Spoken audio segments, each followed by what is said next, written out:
Thank you, Brad, and thank you, the viewers of Brad TV. This is my first time ever on Brad TV, and because it's in Korean, I can't say that I'm, I've been watching this for 10 years, but I'm grateful for my opportunity to meet Brad 10 years ago, actually at a wonderful Korean church in New Jersey.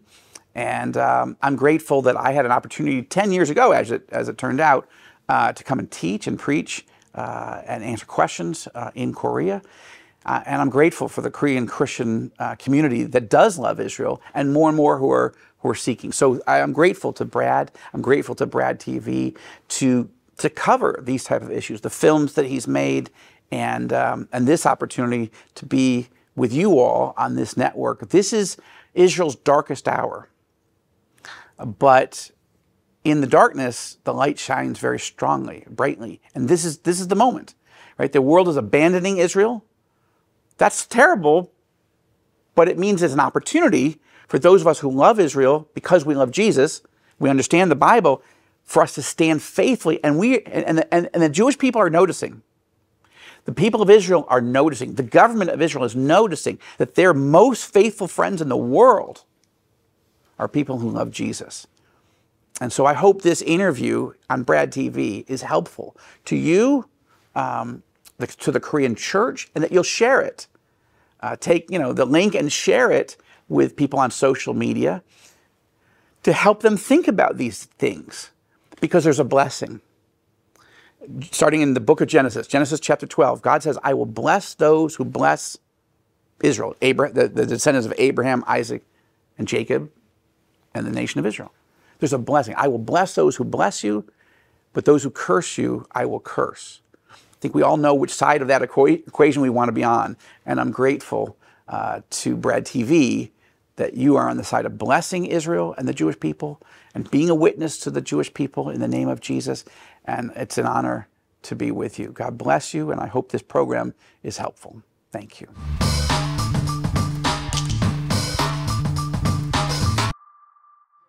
이번엔 이스라엘 내부 문제를 좀 살펴봐야 될 것 같은데, 그 이스라엘 남부 지역에 이번 전쟁에서 생포한 그 하마스 테러 요원들을 수용하는, 그러나 이 수용 시설이 있는 것 같아요. 한 1,000명 정도 들어가는 군 시설이죠. 이곳에서 그 이 하마스 테러 요원 수감자들을 담당하는 이스라엘 군인들이 이 수감자들을 대상으로, 이게 결국은 이제 하마스 테러 요원들이에요. 이 수감자들을 대상으로 가혹행위를 했다고 해서 지금 그 이스라엘 군인이 9명이 느닷없이 체포당하는 일이 있었어요.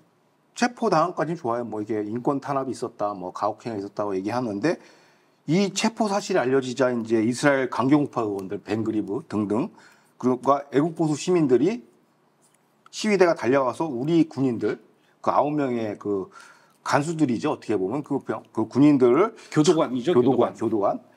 영웅을 처벌하는 것은 있을 수 없다면서 그 어떻게 보면 병사를 체포하려는 헌병대하고 애국 시민들이 대치를 하고 있었어요. 와. 부대 안에 들어가 가지고. 그러니까 이게 외신이 다 돌았더라고요. 그래서 저도 보고서 깜짝 놀랐고, 또 벵그리브 사고 쳤나 이게 하고 봤더니 다양한 얘기가 있더라고요. 그 왜 논란이 되는 겁니까, 이게? 그러니까 할레비 총장 같은 경우는 군 기지 침입은 어떤 이유도 용납할 수 없다. 뭐 무정부 상태 사건 불법 행위라고 이제 지탄을 하고 있고, 네타냐후 총리 역시 원론적으로 시위대 군 기지 습격을 비판하며 양쪽을 약간 자제시켰다라는 표현을 썼어요. 그래서 왜 자제라는 표현을 썼지 해서 들여다보니까 또 리쿠당 역시, 리쿠당도 집권당이죠 지금, 최대 정파고 우리 연정 의원들 전체가 우리 군인들은 범죄자가 아니다 하면서 군인들에 대한 비열한 조사를 용납할 수 없다, 전혀 다른 얘기를 하고 있어요. 그래서 들여다보니까 이번 사태의 핵심이 뭐냐면 수용소 관리, 그 교도관 병력에 대한 과잉 체포가 논란이 된 거예요.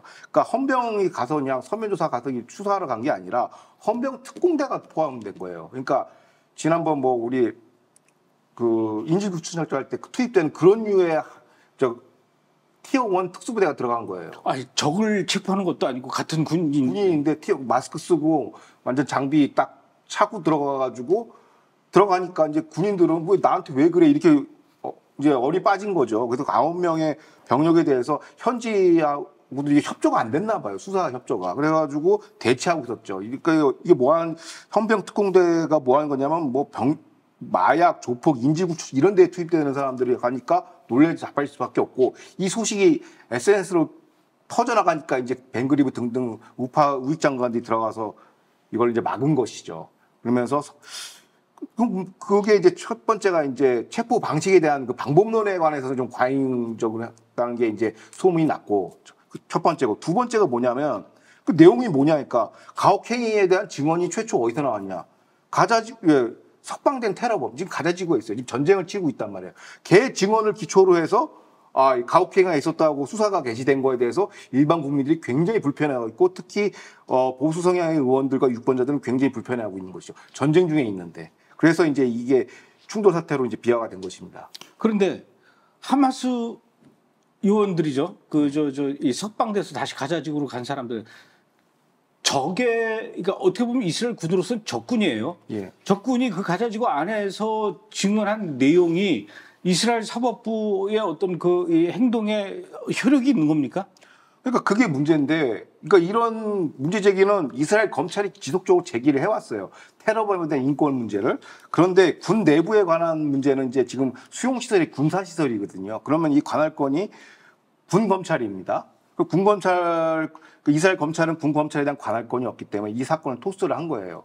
근데 군 검찰이 그걸 받아가지고 최근에 나온 크네세트 대정부 질의를 보니까 가자지구에서 석방된 테러범과 통화를 통해서 확보한 증언이에요. 수사를. 가자지구 전쟁 지구인애랑 통화를 한 거예요. 담당 검사가, 군 검사가. 그거 어떻게 통화도 되네요. 그러니까.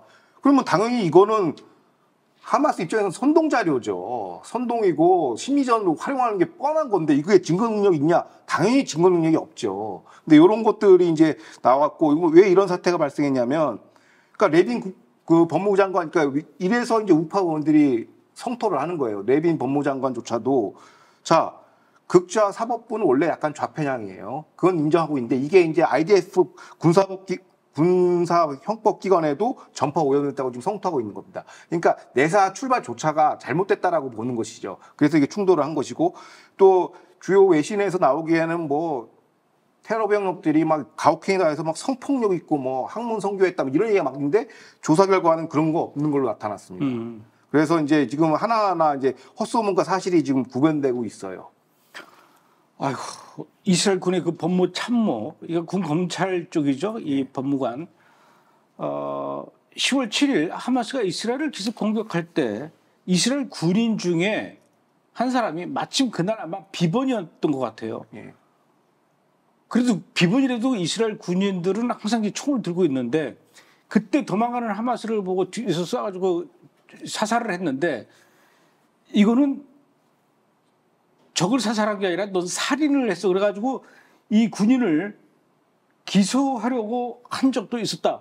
이게 말이 되는 얘기입니까? 기소됐는데 기소가 됐군요. 그러니까 구금 상태에 있었어요. 근데 이제 가족들이 변호사 동원해서 막 이슈화하고 해서 이제 크네세트 대정부 질의에 올라가니까 이게 노출이 공개가 된 거예요.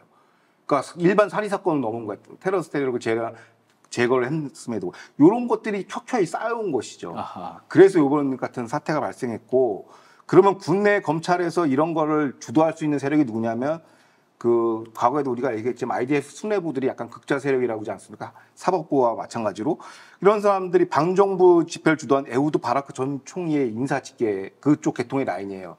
지금 뭐라고 IDF 법무감이라는 사람이 여성분인데 그 사람이 극좌 사법부와 결탁을 해서 이제 일반 병력들한테 지킬 수 없는 자꾸 교전 수칙을 자꾸 강요하고 있어요. 그러니까 현장 지휘 병력에 대한 월권 행위가 엄청나거든요. 그러니까 테러리스트 피하 구분을 법무감한테 보고하라는 거예요. 실시간으로. 전쟁 치르기 바빠 죽겠는데. 그래서 일선 지휘관에서는 지금 지휘 부담이 어마무시하다고 지금 아우성이 터지고 있어요. 이런 것들이 이제 축적이 되면서 이제 이런 충돌 사태가 나왔고 요걸 두고선 사람들이 뭐라고 얘기하냐면 현재 ICC, ICJ가 국제사법기구가 제시하는 전범 요건을 IDF 법무참모가 IDF 현장 병력한테 지금 적용하고 있다라는 거예요. 이 법 적용을.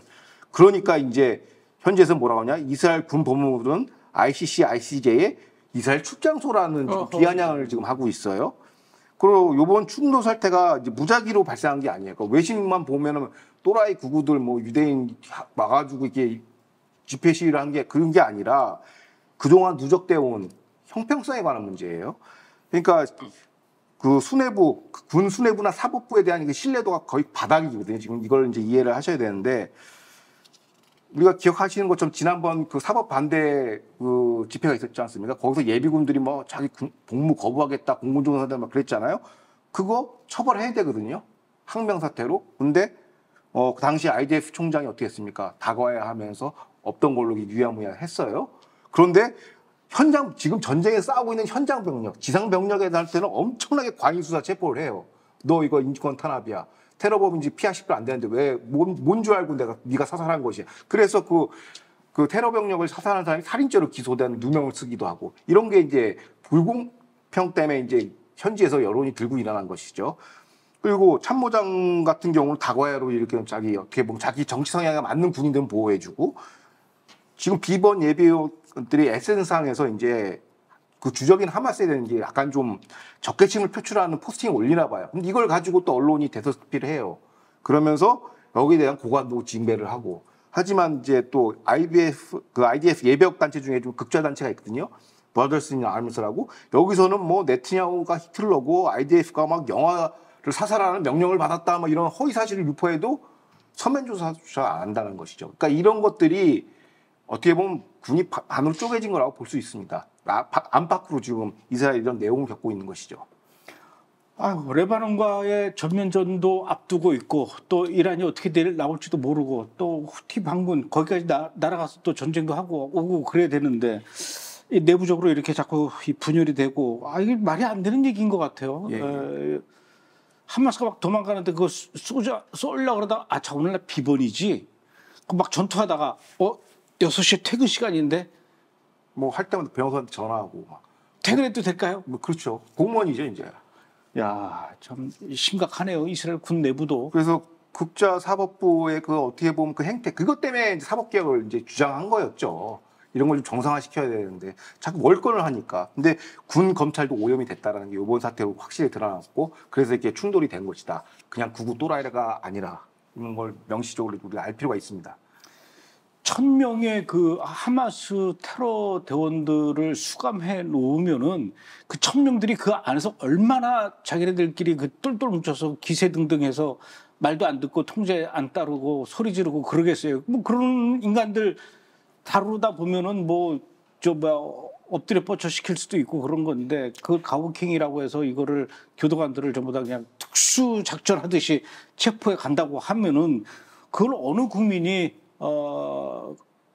그걸 옳게 보겠습니까? 그래서 저는 이 사건을 계기로 이제 서한지구에서 뭐 극우 단체가 무슨 폭력시를 했다. 저는 이제 좀 고지고대 안 믿으려고 해요. 좀 더 좀 파봐야겠다라는 생각이 들어요. 왜냐면 이런 식으로 사회가 이제 엉망으로 뒤섞이면 좀 위험하거든요. 그래서 시청자 여러분들도 이제 외신에서 나오는 뭐 무슨 하레디가 폭력 사태, 극우 폭력 사태 하면은 일단 한번 적고 보시기 바랍니다. 그렇군요. 알겠습니다. 중요한 얘기 해주셨어요.